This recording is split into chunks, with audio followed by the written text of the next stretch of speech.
Welcome to this week's inspiring interview. I was thinking who would be really inspiring, like great artists, like was really going into a big leap. But I was just visiting my neighbor last week, and it was just such an inspiring conversation that we had, and so useful that really I felt I want to interview Henkus. So that is what I am doing today. I have prepared 5 questions for him. I am enabling him to join right now. And feel free to participate. I like it a lot if you join and ask questions or just participate in a fashion that you feel is cool. I hope Henkus is joining us soon.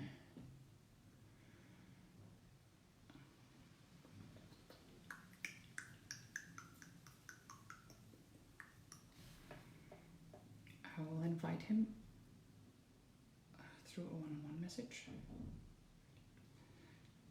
Ready for you.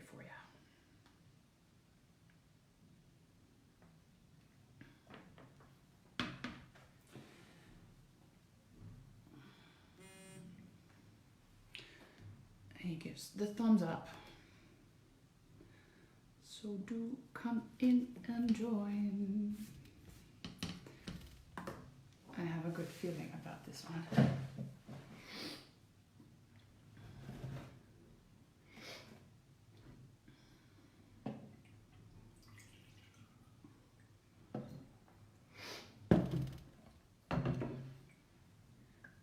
This is just a bit. Okay. Yes, watching. Okay. Excellent, you're watching.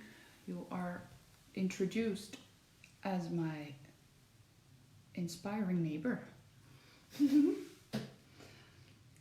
I really want to ask 5 questions to. So the space for you is free to join. I want to make this as aesthetically pleasing as possible.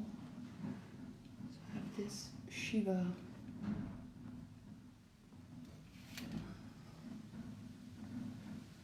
like right there up in the corner. Ooh, pretty. Very pretty.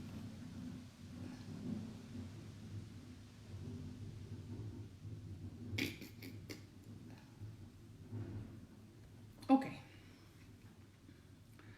So, can you join? Do you have the option to join? Yes, I can add you. Okay. Yes, there you are. Hello. Hi. Welcome Thank you. into this live. I said you are my neighbor, so we are literally like just a few meters away from each other, but Right. I am totally digging this not having to leave my house to do my work, so I'm taking it to an extreme. Yeah. Same for me.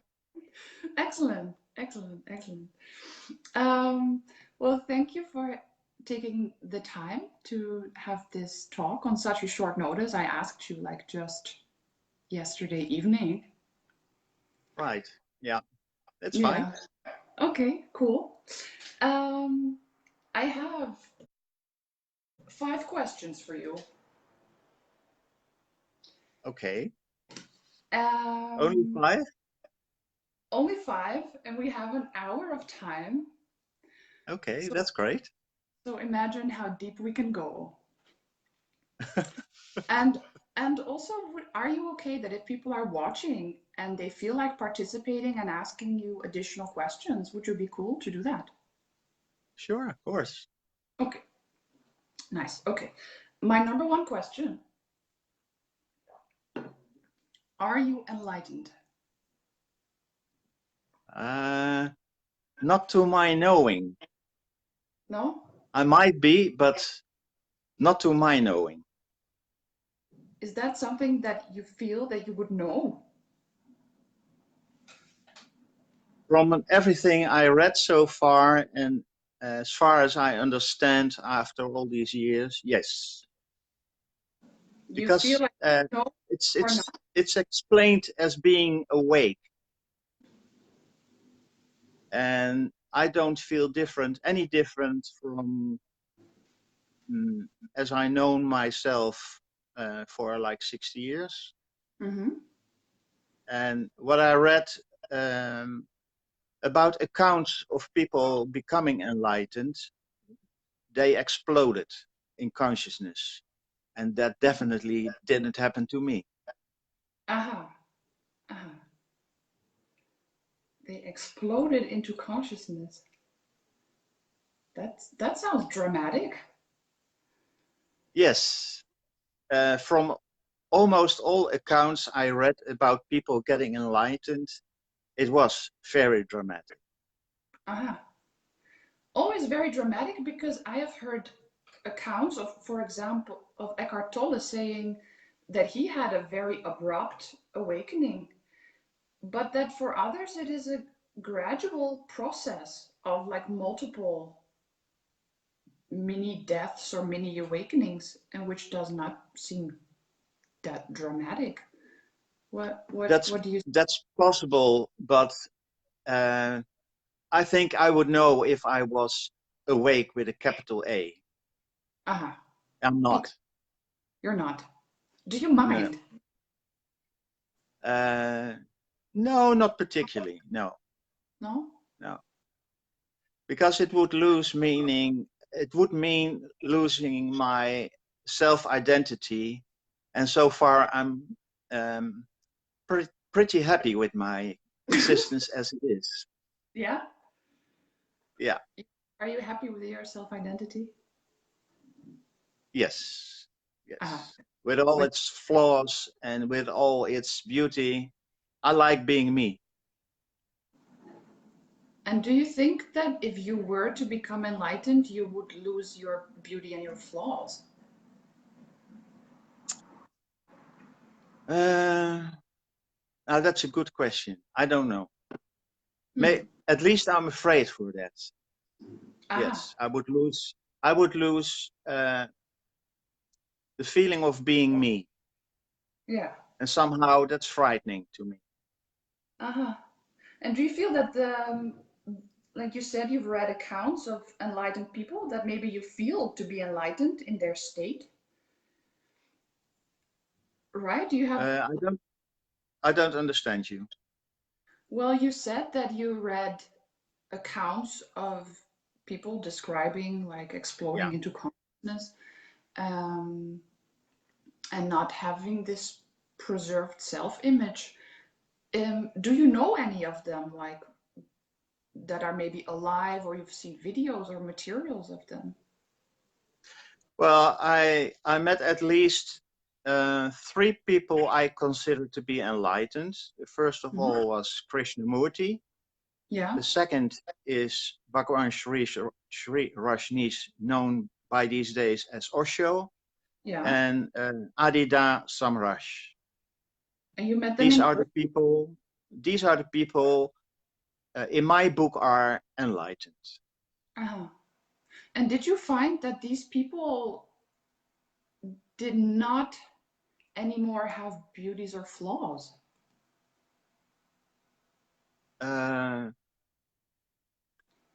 Yeah, probably they did. But what I noticed with them was a definite absence of ego, an absence of personality, in the sense that I got the feeling they could be anything they wanted to be or what was necessary in that particular moment. Uh-huh. And that's, for me, is that not so? I'm Henkus, and that's about it. I cannot Uh-huh. be whoever or however I want to be. If I want to be different, it's extremely difficult for me. And basically what I feel, I don't want to be different. Okay, I see. I see. So you're, what I feel you're describing is that these enlightened people that you met seem to be more fluent. Oh, absolutely. Yes. Uh-huh. And the best way to describe it for me at this moment is they have a cat-like quality. If you see a cat move, it's very smooth and it doesn't look like there's much muscles involved, and only the muscles necessary for the movement are used. Yeah. And that's definitely how I am. With me, there's a lot of muscles moving which should Mhm. not do anything, and others that might do something which don't. Uh-huh. So that's the more physical side of it. Yeah. Yeah, yeah, yeah. An energetic fluency, maybe. Likely, yeah. Yeah. Yeah. Okay. Okay. Um, but yeah, you're also saying that you see this fluency, but do not feel, well, you have met these persons, so there must be something in you that is attracted, right? To these qualities. Oh, absolutely, yeah. Mm-hmm. I try to remember. I first was always attracted to their teaching, the clear wisdom they Which teaching are you talking about? spread. Hmm? Which teaching are you talking about? Well, very specifically of Osho. Osho's He teaching. he was he was the first living master I came across, Uh-huh. and first read his books and stuff like that. Yeah. And he was the wisest man I ever encountered in my life. And the things he said were so special and so to the point that I immediately felt this is it. This is the way how we should look at the world. And Uh-huh. it meant in my life that my whole vision on the world and on myself changed like 180 degrees. So everything got upside down, but for the first time in my life it felt right. I had for like 25 years the idea I'm more or less a normal person living in a crazy world. And that made me feel very strange. And when I read his books and his vision on the world and people, and basically said, yes, everybody's crazy and you're included, that Mm. totally made sense to me. Uh-huh. And then I wanted to know more and started to listen to all kinds of tapes at that moment. And I started to read books. And over time, it became totally clear that he was my master, and that if I wanted to make my life valuable, I would have to do something with it. And Mm-hmm. then I became a Sayasin devotee of Osho, And when and was that that? changed my life completely. What What? age were you? I was 29. That was 1979. Okay. So then Osho was your official spiritual teacher. Exactly, yes. Uh-huh. And before there were other teachers from whom I noticed that they were wise people, but they were not master in the sense that I could follow them or become a devotee. Uh-huh. Uh-huh. Okay. So this was the first, Osho was the first one that you could really, how to say, surrender to. Indeed, also because he was alive and Uh-huh. could respond. Yeah.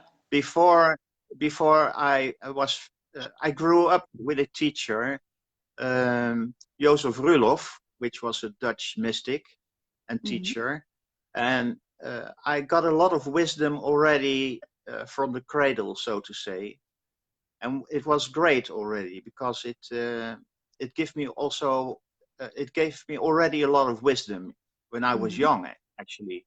And Yeah. later, when I was in my late 20s, I read a book of Uspensky about Gurdjieff, and the same thing happened, that it was really wise and fantastic what they said, but they were dead, so I could not have a relationship with them.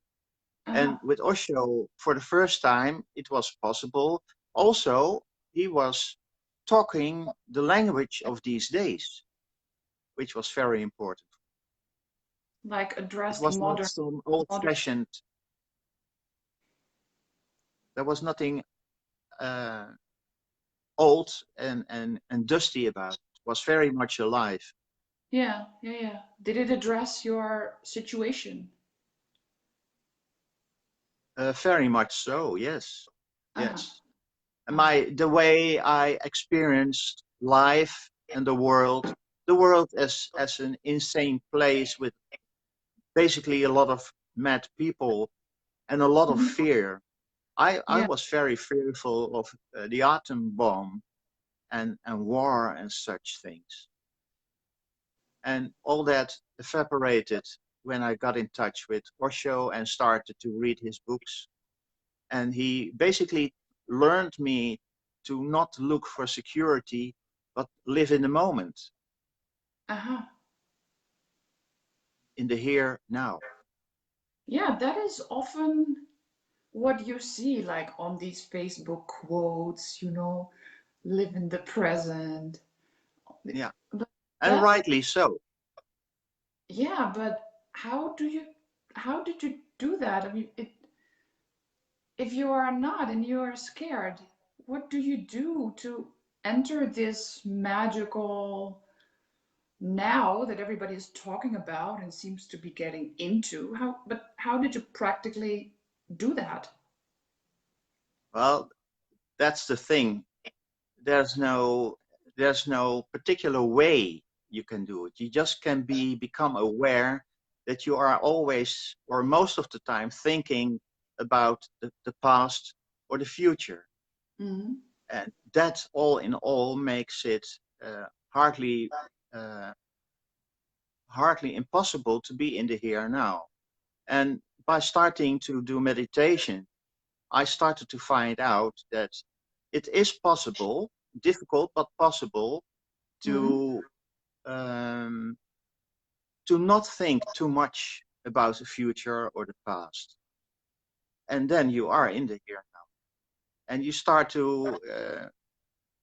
I started to notice that I could watch my body, for instance. And the moment you are watching your body from the inside out, what do I feel in the sense of physical things, or in the sense of what am I thinking now? That all brings you in the here now, and that's Uh-huh. a matter of practice. You have to do it over and over again. Mm-hmm. So you do that by meditation? Yeah. You still do that, or are you like eternally in the present moment after meditation years? Ah, I wish it was. No, no, no. I Okay. don't practice any particular form of meditation, but I do definitely practice as soon as I'm awake and aware. I practice to be in the here now. Of course, it doesn't mean that I am always only in the here and now. Of course, I also think of the past and the future, but much, much, much less than before my 30 year. Okay. And is that different from being enlightened? Uh, According to my understanding, yes, Yeah. because it's more, they are not just in the here and now. There's an absence of ego, of personality, and we Uh-huh. talked about this before. Yeah. Definitely, there's a personality in my case. Okay. So the enlightenment is like living in the here and now plus absence of personality, which maybe Yes, makes it according even. to my understanding. Yeah, yeah, yeah, yeah. Yeah, that absence of personality sounds really useful because, of course, that is the one that always wants to be located somewhere like in between, or like that is the thing, the entity that thinks it has a past and a future. Yeah, right. And who wants things and is frustrated because he doesn't get it and Yeah, stuff like that. yeah, yeah, There's the yeah, whole wanting mechanism. I want this, I don't want that, which basically is a personality as a mechanism. yeah. And an enlightened person is free of that. He just accepts life as it appears, But indifferent. do you feel that an enlightened person does not have wants and needs? Um, I guess in the physical sense, yes, but there is no need to it, Mm. other than okay, I have to go to the bathroom or I am hungry. But a lot of enlightened people in the past, for instance, didn't eat. Only they ate when they got something. They Ah, didn't go for food, which is for me unimaginable. yeah, that sounds odd. As if you would no longer have a physical need. Apparently, that was the case, yes. Okay. But the persons I am talking about had devotees, and they would feed them, and Ah, they either would just bring food so they could eat, or if the enlightened master didn't want to feed himself, they would put food in his mouth, and he would swallow it. ah. So that's far. Yeah, yeah, yeah, yeah, for sure. For sure. Then the guru must be very precious to the devotees. Definitely, yes. This Yeah. is in India, of course, a very common thing, and not unusual that you go to far ends for your master, Mm. You must get a lot which is from something.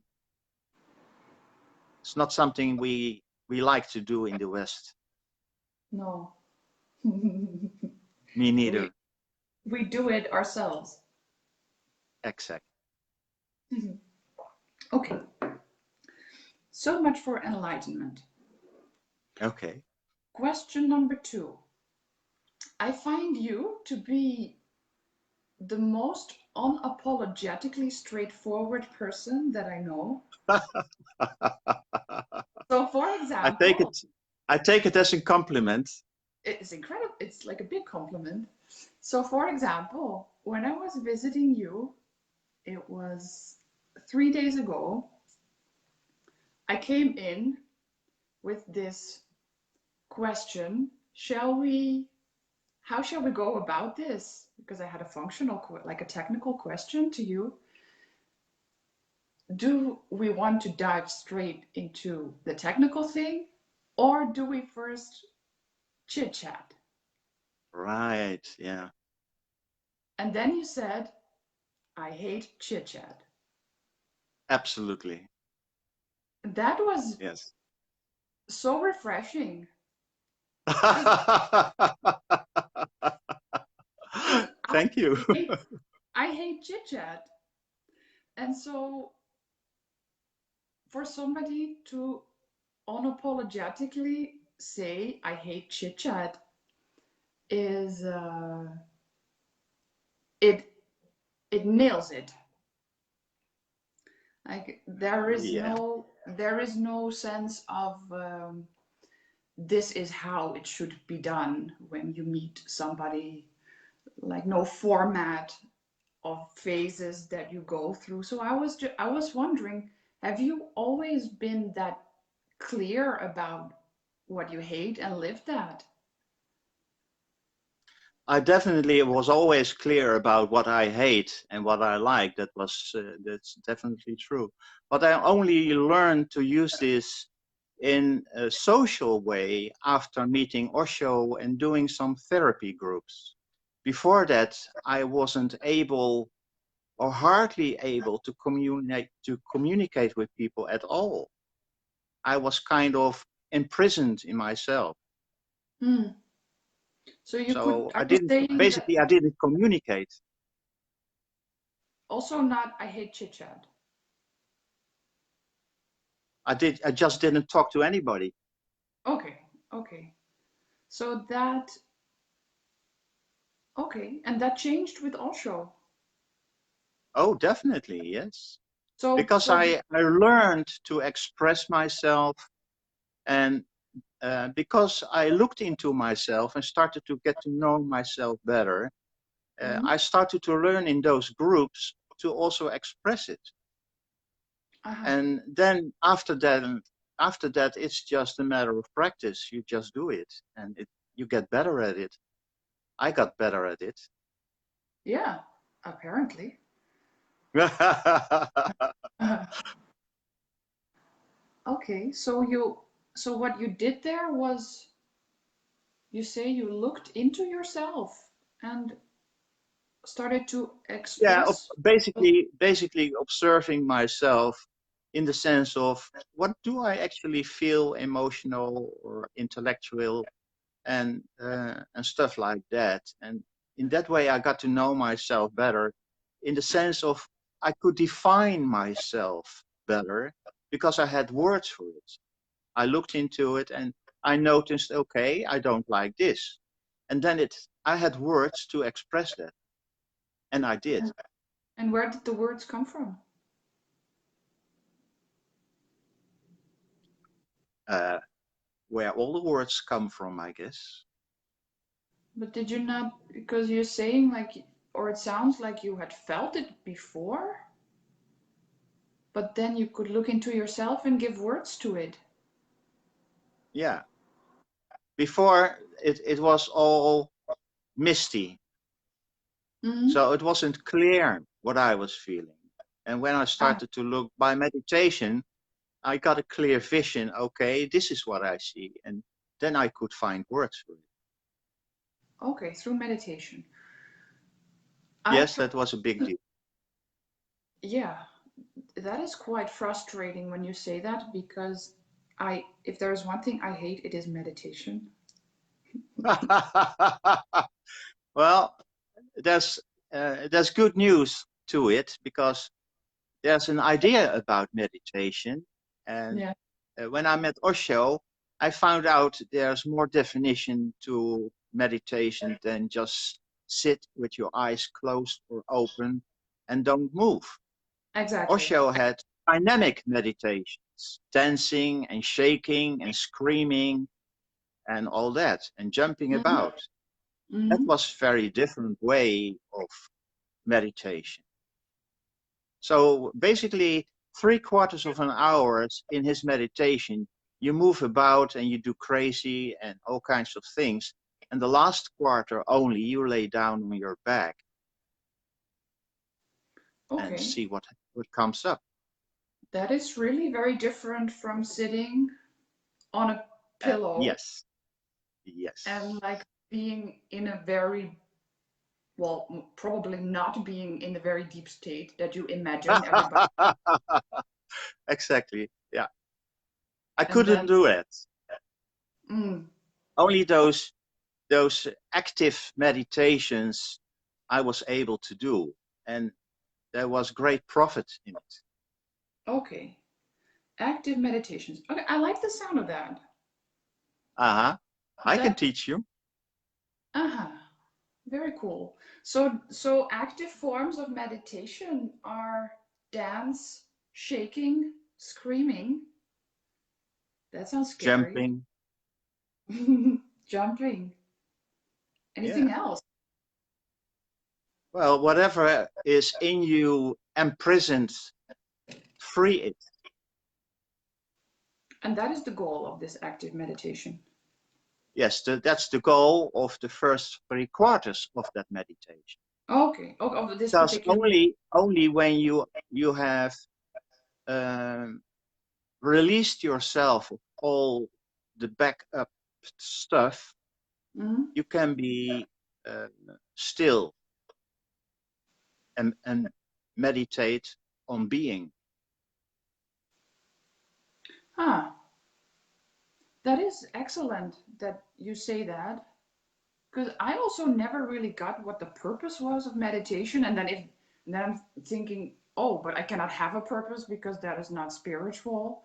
So just thinking you have to sit there and I don't know what. But now you are saying something quite useful, that things that are in you can be released.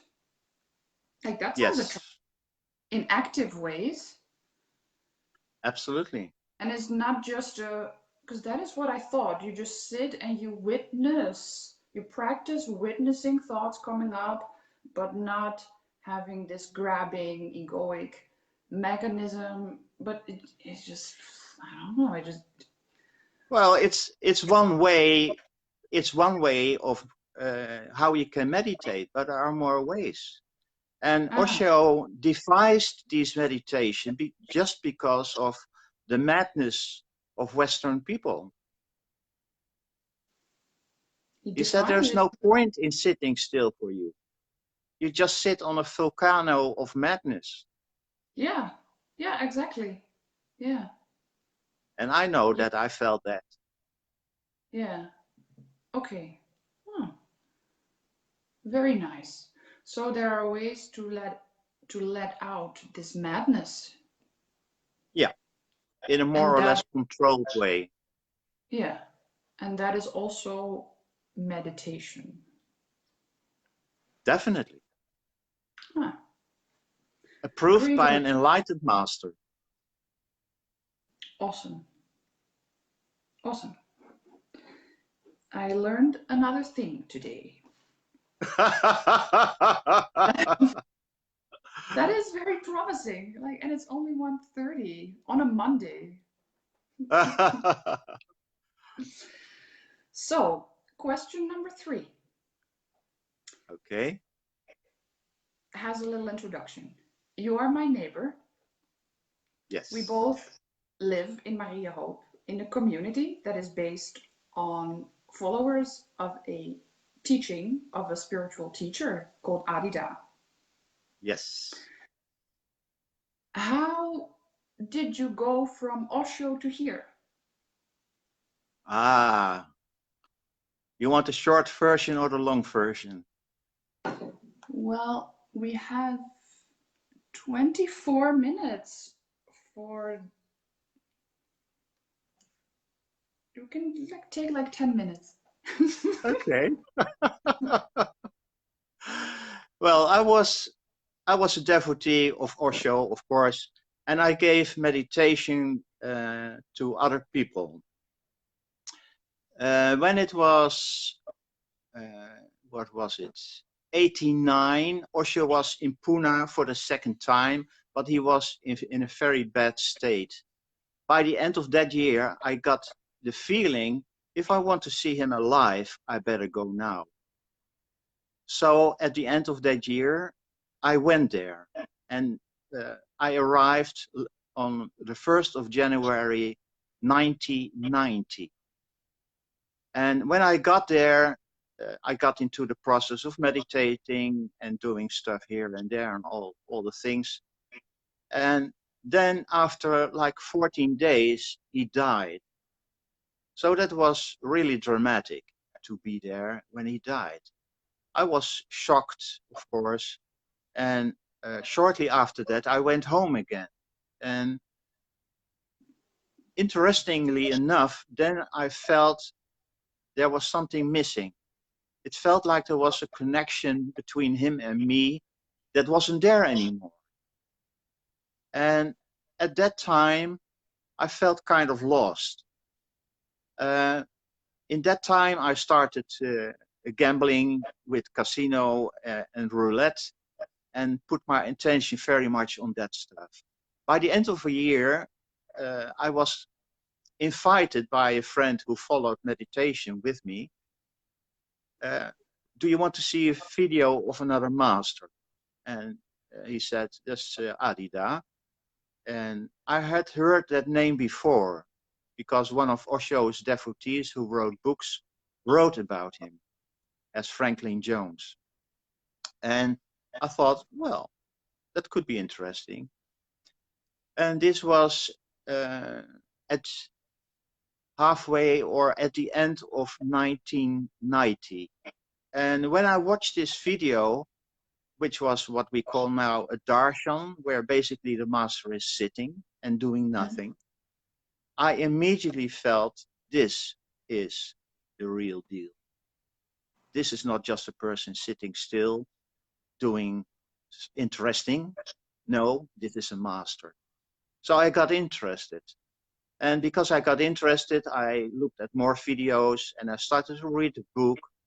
And I got in touch with people, and the people really moved me. Well, And at a certain I'm going point, to interrupt you with one question yeah, here. You said you were in his presence when he was sitting and doing nothing. Or well, you I was were, watching a video. okay, what? And then you said you felt he was the real deal. What? How do you feel that? There's no how. Hmm. You feel and you know. You When feel you and fall in love with a person, nobody can ask you, or they can ask you, how do you know? You know. There's no doubt about it. okay, And this was the same kind of feeling.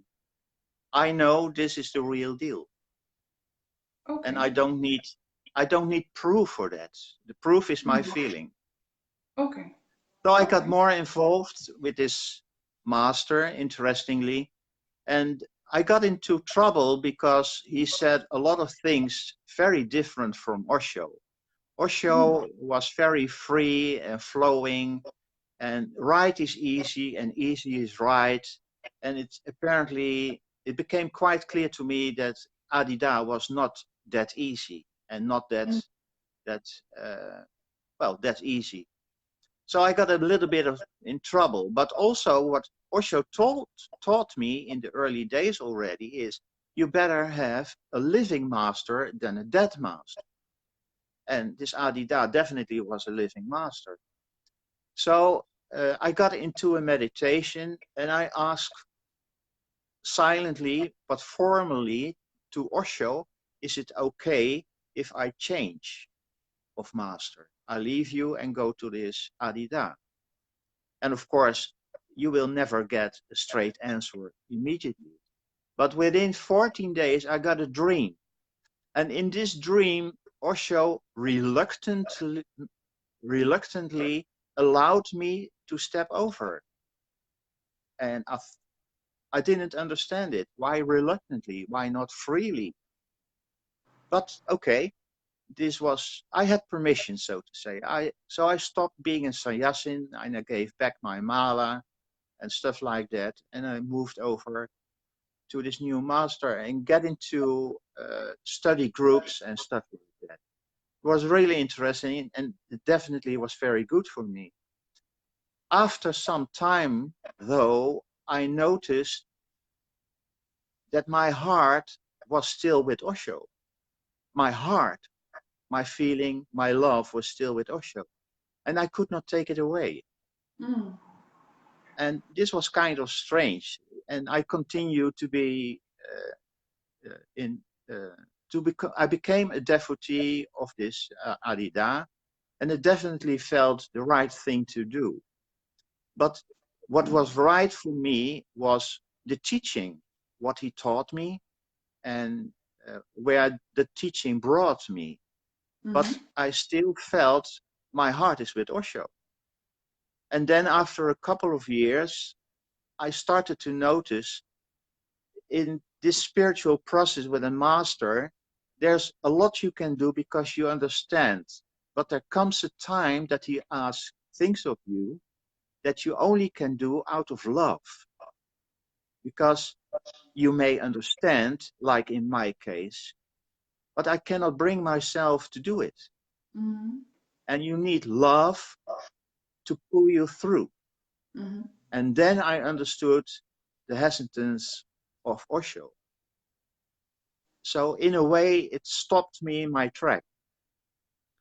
And maybe in a sense, you can say that I'm in between two teachings and stuck. You can say that. The Mm-hmm. thing is that I don't care because I'm not on a path to a goal. I live my life the best I can with all the wisdom that was bestowed on me, and I'm happy with it. Mm-hmm. Ah, I see. So that's how you ended up here. That's how I ended up here. And of course, that was a gradual process of getting more and more involved. And then some people asking me, why don't you come over? I was living in Leeuwarden in the north of Holland at that time. And I was doing fine. But then they started to ask me, why don't you come over? And I learned in my life, if one person asks you anything, it can be right and it can be wrong. But if three people not knowing of one another ask the same question, uh, it's an opportunity to take. And I took the opportunity. And And I'm very glad I did. what was Mhm. it that these three people asked you? Why don't you come over to Maria Hope? Ah, okay. You took that as Move over. okay. Yeah. Okay. So you went about it. You went with that. Okay. Yeah. And are you happy to have done that? Oh, yes. Best move in my life. Yeah?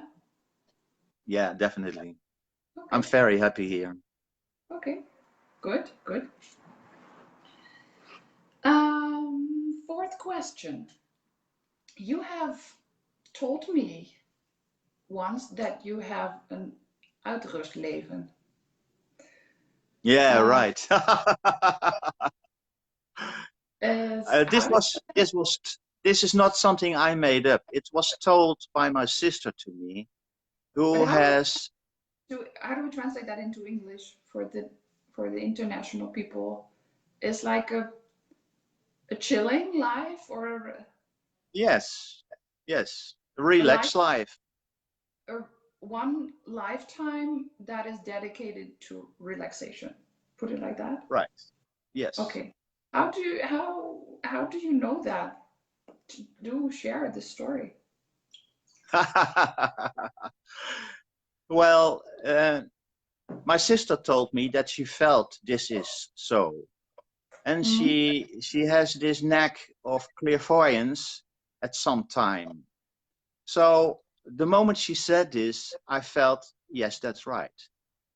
And how do I know it? Well, my life is relatively easy and there's no big dramas in my life. I had a pretty good, nice youth and I grew up without too much of drama and I still live my life without much drama. Uh-huh.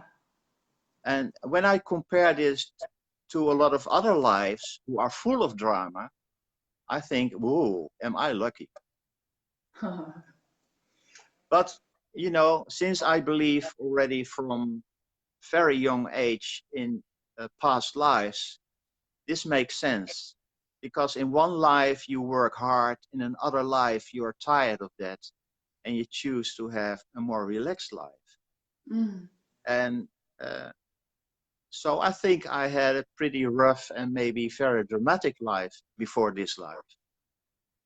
And I do have certain feelings which uh, could be a sign of that, who could be interpreted as sign of that.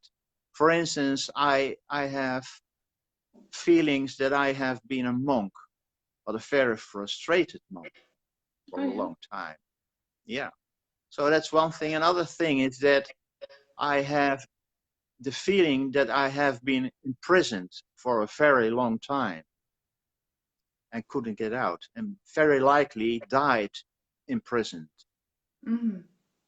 And I think all these things together, to my feeling, point to the fact that I deserved somehow this life, or need at least this life, for our next life to be more productive or more dramatic.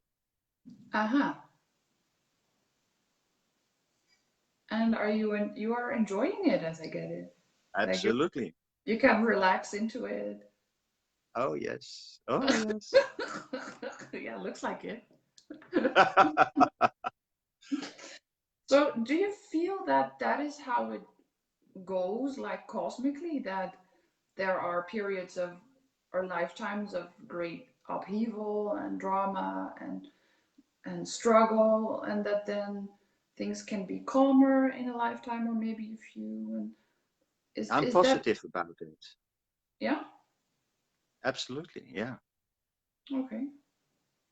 For a soul It's to imagine yourself, you run for a whole day, then you sleep and you can Mhm. run again. But if you run a whole day, you cannot run another whole day. You have to rest in between. But a soul is not limited, right? To 3D No, limitations. but even everybody knows also on a mental level or emotional level, there is so much you can take. And Mm. then you need a break, one way or the other. Uh-huh. Even a soul Of course. that Yeah. is all like and whole and light and shiny and Well, depends. Of course, this all depends on your vision, what a soul is. And at this time in my life, I have learned from Adida, there is a causal body, which is basically the start of your separateness of everything. Then there's the deeper personality. That is the reincarnating personality. It's separate, but it comes back, and each time after the earth life, so to say. And the deeper personality remembers all the lives and is the collection of all the lives, and also knows by that that a life is just a life. It's a costume you take on and you throw away. And mm. then there's the physical personality, which is Henkus at this particular moment. Uh-huh. So in my vision, the soul is the deeper personality, and can be can be exhausted in a life, and then need another life to collect energy again, to fully get into it in another Mm. life. It sounds really nice. Especially from my It works perspective. for me. Yeah, I can, yeah, and I'm a bit jealous of you. Well, I don't keep this vision to myself, so I just shared it with you. Yeah, yeah, yeah. Yeah, but to have a calm life, like, Well, I, maybe this life of you is not meant to be a calm life. no, it's not. Or at least not, at least not the first third of it has been like that. Yeah. But it must all be cosmically sound that that happened. Um, I, yes, I very strongly believe in that. yeah.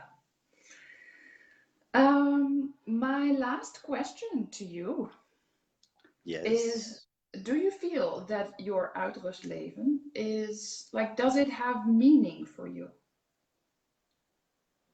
Does it feel meaningful this lifetime? Yes, because even as I'm chilling and even as I'm relaxing, there's still a lot of stuff coming on to me. For instance, Mm-hmm. all these masters that come to me and make my life so much better and give me so much wisdom.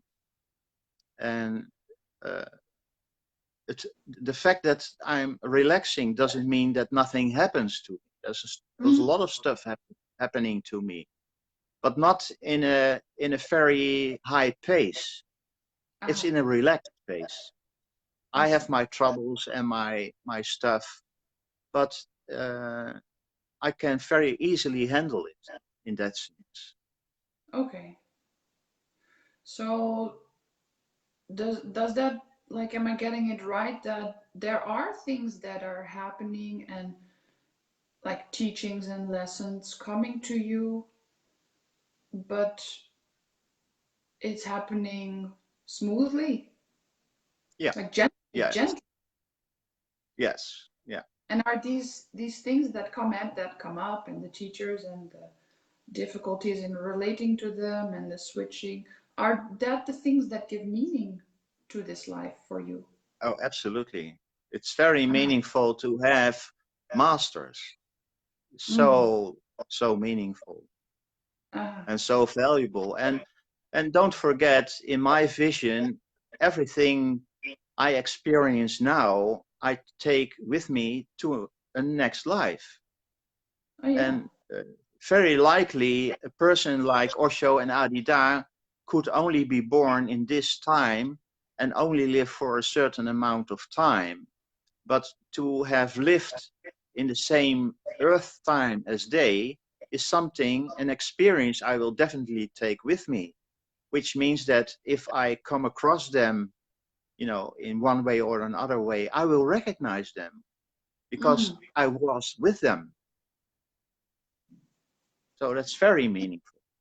What I thought that happens when you reincarnate is that right before, like, okay, the soul like picks their lessons and then like jumps and does like okay, this and this and this and this and that I do, and then like jumps and into birth and then has forgotten everything.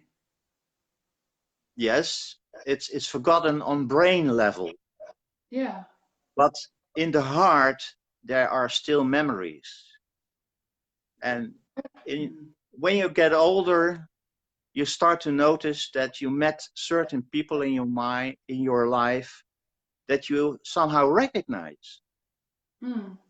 And recognition can only come from recognition. You see them again. Yeah. Like, for instance, my other neighbor living downstairs, Ugo.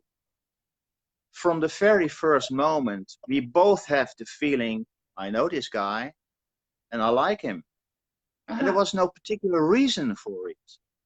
But we have an extremely strong bond Mm. and beyond any reason. And there's with more people. Can it I, also I be recognize. can it also be that you think I know this guy and I really don't like him? Definitely. Uh-huh. Goes the other way around too. Uh, Oh that's yeah. so, but There's this is people I avoid. uh-huh. Okay. And you feel that that is the same recognition happening, but then in the other direction. Yes. Okay, okay. So what I'm getting from you is that what gives meaning to your life could like sound like very different things that many people find meaningful. Oh You're yes. you're not so much speaking of going out, chit chatting, uh, having fun, drinking beer, going on holiday. Like I have not heard you mention any of these things as being important. Maybe you do them, but they do not No, come no, across as they're totally meaningless to me. ah. If I That is go good. on a holiday, basically it's because somehow I have to.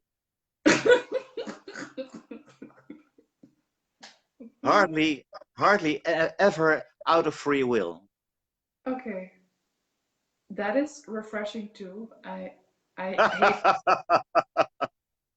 I don't know what to do with a holiday. It's like the most confusing thing to me. And then everybody says, oh, it's great, you can do everything that you want. So I tried to do everything that I don't know what I want. What I seem to like swimming in the sea, and then like, oh, and I tried to do that, but it's not fun. No. I really don't. I really, really dislike holidays. Totally Skip disoriented. them. Yeah, Skip them. Don't be yeah, confined to what society tells you. yeah, I had yeah. this already when at very young age. I Mm, didn't care much what the world said was things you need to do. I was mm, very much on myself and basically very unsocial. uh-huh. And in a sense, that's still who I am. I just learned how to deal with it and be social when necessary. But I Yeah, still like to be most of the time alone on my own. yeah, yeah. That's really great and affirming and liberating. My pleasure. Okay, so this was our 1 hour of interviewing. Um, Incredible. It took us an hour it took us an hour. Yeah, yeah, to five without questions. without being too boring. No, I did not find it boring at all. No, Good. no. Uh, yeah, thanks so much for taking the time and share so openly and fully your story. Well, thank you so much for giving the opportunity to express myself like this. Yeah, yeah, you're So we're welcome. both happy. We're both happy. I hope the people that are watching are happy too, or that will watch later. Okay. I see no questions at this point, so I would say let's wrap it up. Okie dokie. Have a great afternoon. Thank you very much. Same to Yeah, you. thank you. And to the And people see too you later. for watching, people. Bye bye.